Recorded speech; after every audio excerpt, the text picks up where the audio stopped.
Hey y'all, I thank y'all for y'all feedback and everything on the Friends videos I did. I was talking to a young lady today. I had to go pick up some paperwork at the health district, and I was happened to be in the wrong department. And I was standing in line talking to a lady, and she was talking about Friend and all that, and it reminded me of the videos that I did. And this is the reason why I'm doing this one. You got to know what type of friend you are. You got to know what your status is. You got to know what type of friends you have. Some friends in your life are toxic. Some of them just distractions, and they keep you just busy. There's a book, I forget who the author was, but they call it Boundaries. And one of the first things that she talk about is this friend from high school that she don't never hear nothing about or hear from until she needs something, or she got some overwhelming situation that she want to talk to her about, or get advice. And basically it's just to sit and listen, and she don't ever do nothing that she says. So it's just a waste of her time. So she sits there and wastes her time giving her advice, and then they don't ever follow through. So until the next time that something happens, and then they call again, and it's the same old thing.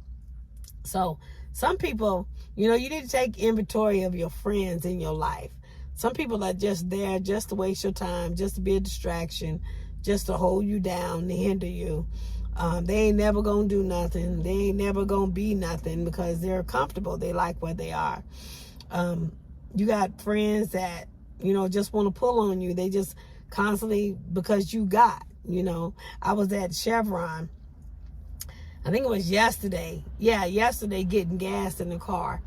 And I wasn't dressed no spectacular, just a dress and a shirt or whatever, or a skirt and a shirt. And I got through filling up the car, putting $40 in there, trying to fill it up. And then the receipt didn't print out, and I need my receipt for my cash back on the app that I have. So I go in there, and I've tried almost every pump at this one particular Chevron because it's in the way that I go home. So I try not to go out of my way when I do things because, it keeps the gas steady. I know how much, and it goes in. I know how much I'm spending or whatever because I pretty much do things on routine or whatever. That way, if something happens, I have gas. I try not to let it go past half a tank. So the receipt didn't come out, and I go into the Chevron, and there happens to be another young man in there. I don't know how old he thought I was, but I went and asked for the receipt, and he said, I said, every pump out there ain't got no paper, and it ain't got print no receipts. I need my receipts for business write-off, and I said I need it for my tax, my cash back on my app or whatever. And he had nerve to tell me there wasn't no receipts. Ain't no receipts in there either.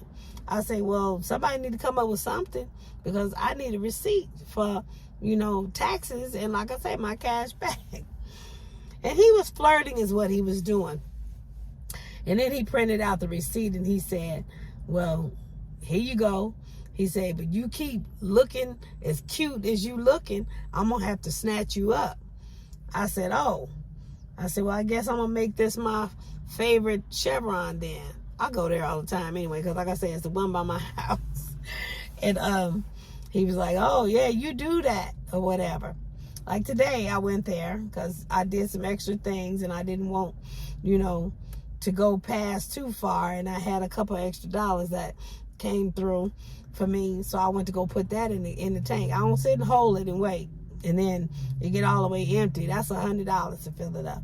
So every little bit counts. So I try to put it in there because right now there's some certain people in my life that I've been trying to help. And, normally I've been giving out what I have, and I've just been taking the crumbs, putting in mine, which is going to stop here very quickly because, that's anxiety is nerve-wracking to me, so I put the little crumbs in there today, but the paper came out in the machine that I was at. So I didn't have to go in there today. I just went in there, I did my app or whatever, and I went on about my business. But today I went to go to do chest x-rays. I had to do chest x-rays for my doctor's appointment next week. And it takes a week for them to come through. So I wore a wraparound dress. Just happens to be red. You know, one of my favorite colors is black because, you know, it goes with anything. But, you know, I have some other dark blue, dark green, stuff like that. But most of the time, if I have my way, you'll see me in black because it just matches with everything. And but I can't find this dress in black, so it's red, you know, and it catches everybody's attention, and I get tired of everywhere I walk, the woman they're in the red dress, the little red dress, you know, all that kind of stuff. And wrap around, you know, I have to wrap it tight, and, you know, it has, you know, my chest out a little bit. Not so much that it's obscene or anything like that, but so I wrap that around, and I'll go in, I have my chest x-rays. And then I had some lab work and stuff that I needed done. And it's easy because, you know, I just do all of my appointments pretty much in the same area and take care of it. And, you know, I come out and I got me something to eat because I needed to eat. And I came out and I was on my way to work because I didn't have time to go back to the house. I had to go to group. So I went, and on my way to work, there were some people that, you know, I got out the car and get my stuff. There were some people walking, and, you know, they were complimenting and all this kind of stuff. And, you know, it kind of make you feel good, you know. And I wasn't turned around or whatever. It's the red. So, you know, I sent a picture. You know, I ain't got no response back or whatever. But there are certain people, you can tell how they treat you. You can tell the response. Now, I know the guy at the Chevron station, he saw me, and then he saw me get in the Cadillac. So I'm pretty sure he was perpetrating, trying to brush up on that. And then, you know, you got the ones that, you know, the walking and they see the Cadillac and all that kind of stuff. So, and then, you know, you got the ones that, you know, you think is your friend, but they don't say nothing, so you don't know which way to go with that. But like with my boys, they don't want to see mama like that. I'd be like, you think mama nice? You look nice or whatever? They don't want to say. Now my baby boy, he tell me, you look pretty, you know, stuff like that. But my oldest son, you know, he be like, what you doing, mama? You know, he don't want to get me to get no attention because he's still possessive. But you got to know who your friends are. You got to know the type of friends. You got to know the ones that's just in your pocket. You got to know the ones that just want to distract your time. You got to know the ones that just want to hang with you and be with you while, you know, you making it and it's your season. You know, the ones that want to sit in the passenger seat and ride along with you. Or, you know, the ones that want to climb on your back, you know, to take the credit and all that kind of stuff. There are different types of friends. There are friends that build you up, and there are friends that pull you down. You know, and I say friends that pull you down. You know, Jesus called Judas a friend, even though he was the one that crucified him. You know, he got into his purpose, the purpose that he was here for, that he was created for, you know, down here for. So there are people, you know, haters in your life for a reason. They are ordained just as well as anybody else. They get you to your purpose. Like I said, you need to make sure where you stand with the people in your life, because you could be thinking one thing and you could be going along, you know, in one lane thinking, you know, this is going somewhere, and come to find out it ain't going nowhere, because you feeling all these emotions over here, but they're thinking something totally different. Men don't live by their emotions, and women don't do things that make sense all the time. So that's for male and female. Men, you know, they visual people. They, you know, sometimes vision moves them, but Sometimes they don't. I figured it was going to cut off. I'm going to get off of here. And I got to go get my daughter here in a minute anyway. But don't be going along the lines thinking one way. You got to make sure you know the lane that you're in. You got to make sure you on the right path. Because like I say, you could be going one way and they could be going another. Or you could be thinking one thing and they could be thinking another. So make sure you're on the right path. You know, do a status check. You know, if y'all on the same page or whatever. There's a lot of women get hurt because they think it's going somewhere and it's really not going anywhere. You know, there are some men that just, they use women because they have need of them. Just like there's some women that do that. As they have need of the man, you know, they see the man with the nice car, the nice, you know, the money, the big wad of money, the wallet, everything. And it's as long as they can use them for whatever they need, but they have no intentions on making no kind of commitment. If you ain't got a commitment, don't be obligated to be with that one individual. Continue to date if that's what you're going to do. But please, like I said, the young lady at the health district today, she was talking to me. You know, I'm the bus driver, I guess, the one that everybody want to tell all their business to. And I don't know if I got it stamped on my forehead or what, but she was down and depressed. And, you know, the counselor in me stood up, you know, trying to cheer her up. But how do you cheer up somebody that has a terminal disease? I'm thinking COVID or something like that. Even AIDS nowadays can be, I guess, managed because, well, maybe it ain't full-blown AIDS. You know, there's some celebrities that have been said that they have it, but they still breathing, you know. But this young lady has herpes. Incurable. And she got it from a man that she thought she was going to marry. And he wasn't thinking of commitment. You know, he was thinking about living his best life until it finally took him down. He was on a rampage, mad. You know, herpes still exists. You know, we got so much other stuff going on. We got COVID being talked about. We got everything else being talked about. Just because we ain't talking about herpes don't mean it ain't there. So she's very, very angry, very, very depressed. She trusted a man enough to go there without a commitment, without protection, and now she's dealing with that thing for the rest of her life. That's what I'm saying. We got to make better decisions. We got to be, I mean, if you're going to fall or slip and do that, at least be protected. Now, I know, you know, there's some men, I ain't wearing that, you know, I can't feel that, you know, I know they ain't changed no different from back when I was back in the day. But I was a safety girl because I just didn't believe in any and everybody leaving their stuff with me. I didn't believe in no wet spots. You know, it's just nasty. I'm OCD. So I didn't want everybody's stuff. So, and then when I came out of that lifestyle, I got a test, and that was a long, you know, I got all the tests I could possibly get.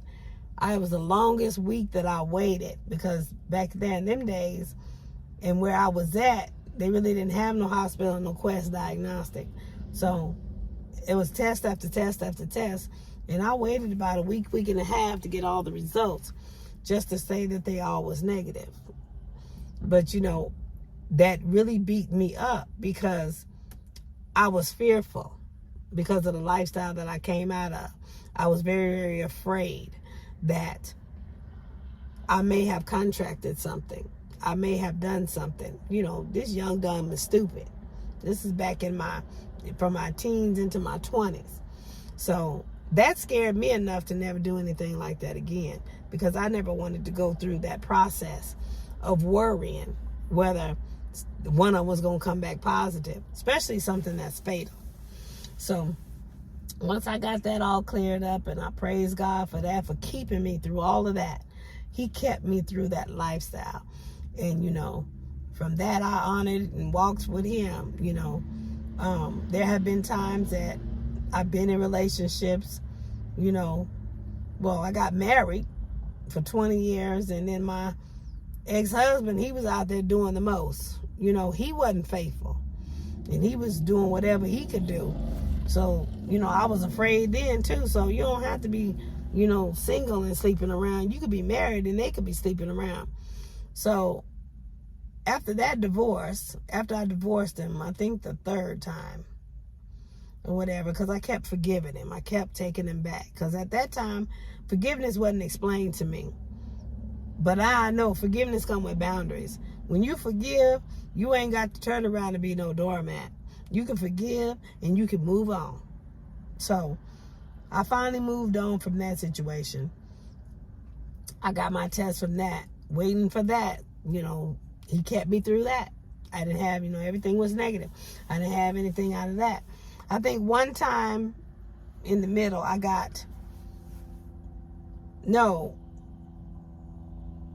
one time I divorced him, and I can't remember, it was in between times, and I was dating a military guy, and I was in the world then, and I ended up catching gonorrhea, and that was a wake-up call to me. But I assumed that I was going to marry this individual. I was wifey, I was doing everything. He was telling me the sweet nothings in my ear, and making the plans, the wee. Like I say, everything I teach on here, I've been through. I wouldn't tell you nothing I ain't experience. I'm telling you experience. I'm giving you wisdom,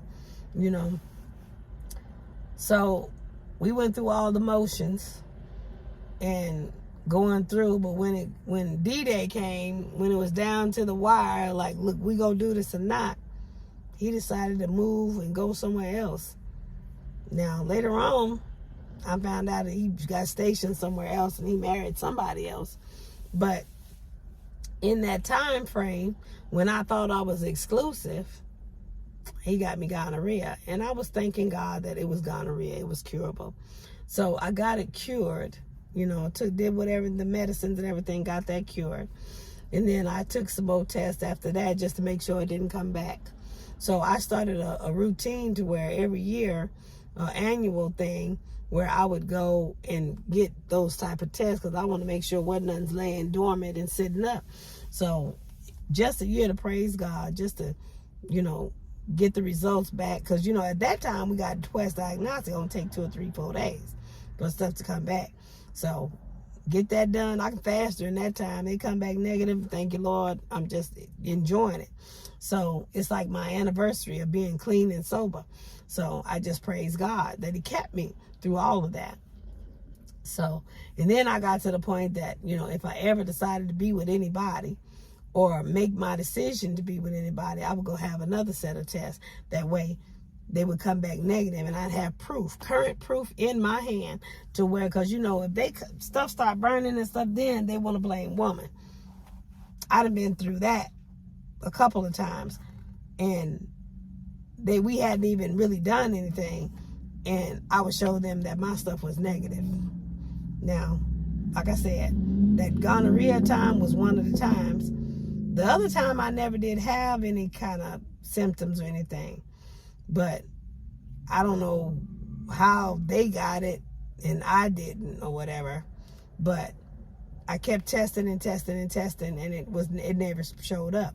But that gonorrhea thing, that was one time when he blamed me, and I know I hadn't been with nobody, but I ain't had no proof. So I'm anal like that. I'm the type of person that I'm gonna have proof at any given time. So I keep my labs, I keep my medical record. I mean, your insurance pay for it anyway, why not use it? So I go, that's my me time. I go and I make sure I get tested, make sure everything is good. Even if I ain't doing nothing to, they don't know that. I just go get fresh documents to say that I ain't doing nothing.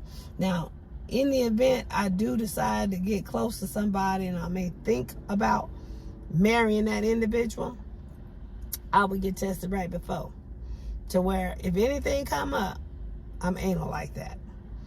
I'm going to show them the documentation. No, buddy, it's you.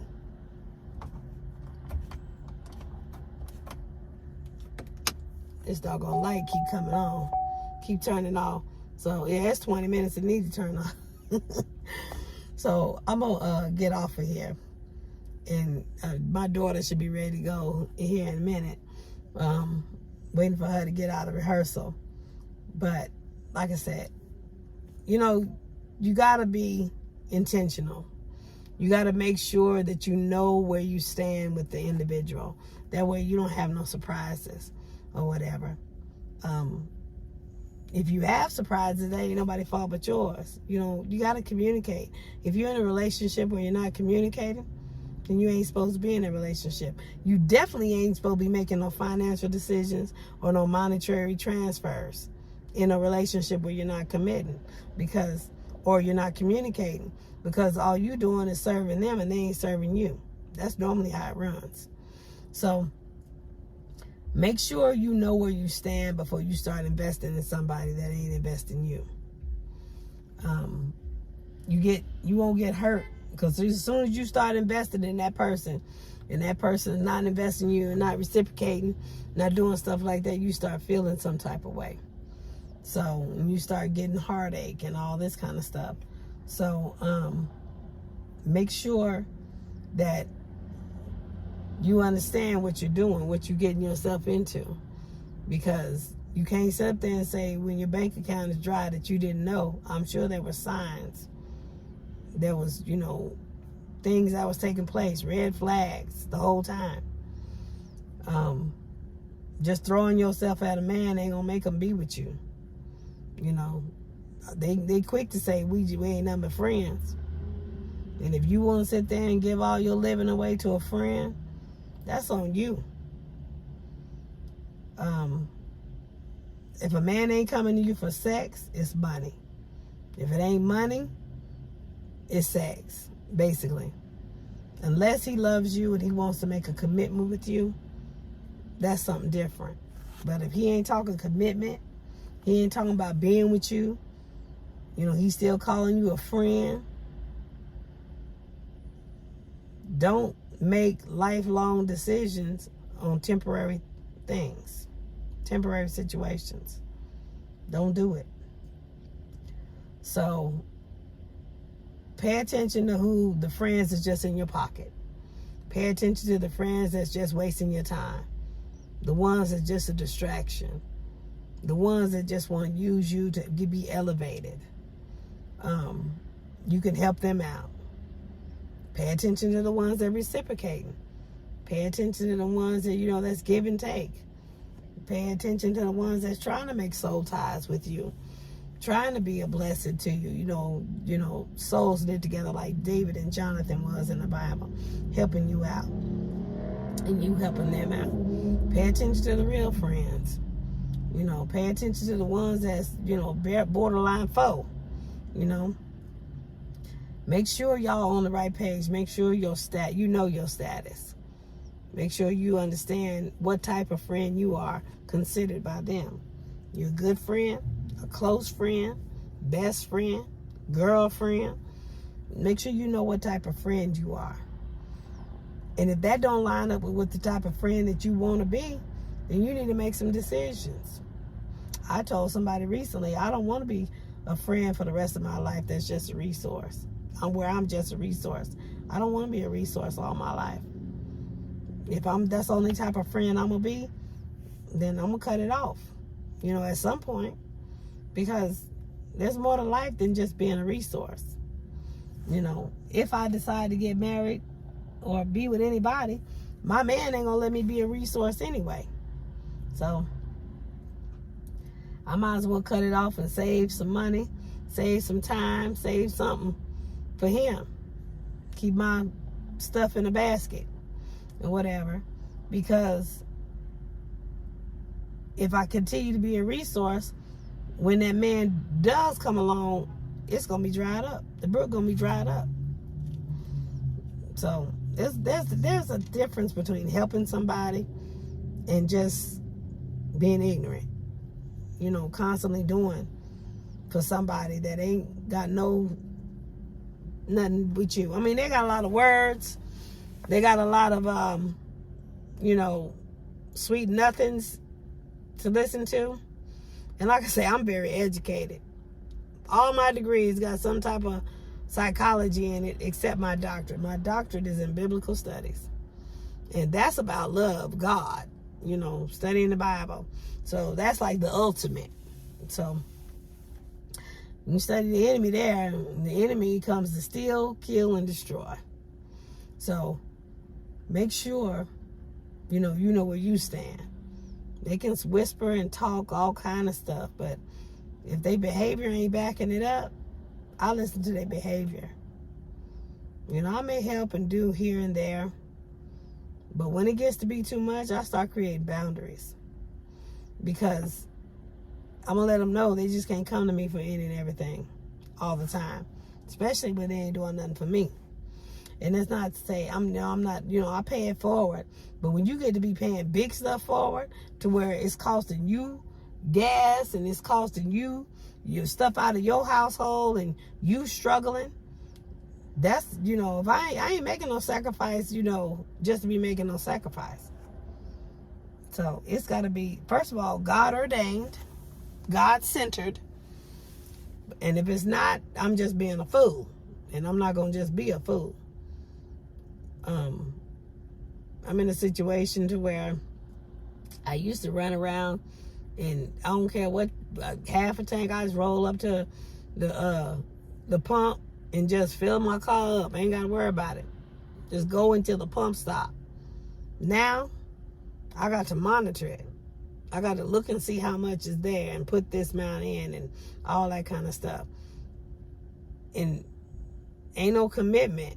It's just there, So it makes you get a check in your spirit. It makes you wonder, what am I doing this for? Is this God-centered? Or is it me being gullible, doing too much? Am I causing all this stress upon myself? Or is, this a God thing? And God will let you know. He will confirm his word. If it's more of a stress, and one thing about me with God is there's a peace, there's a liberty.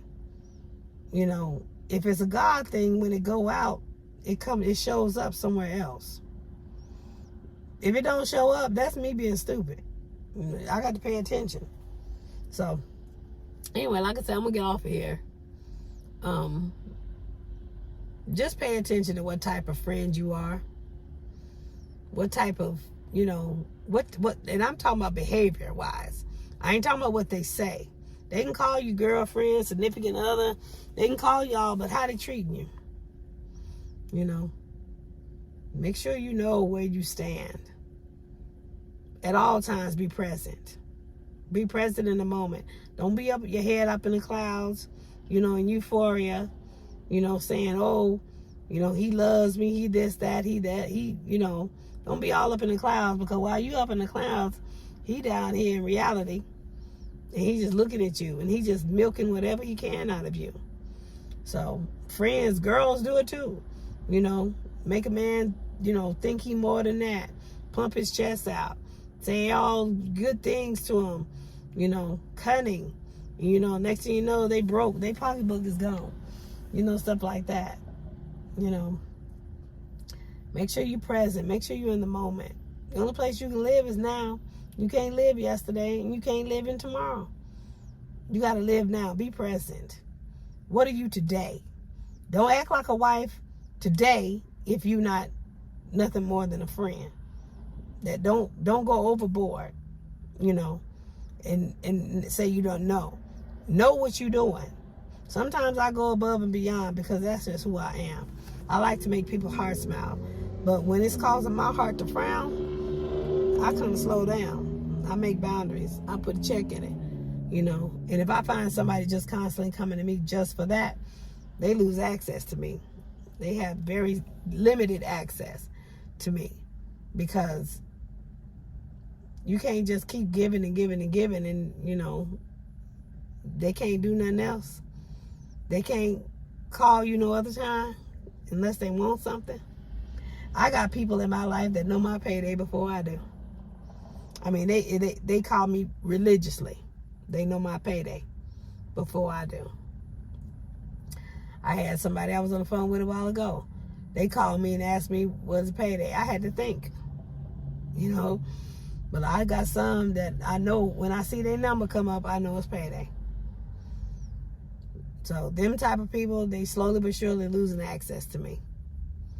Because that's all they think about. That's all they need me for. And I don't want to be just a resource. You know, they need a prayer life.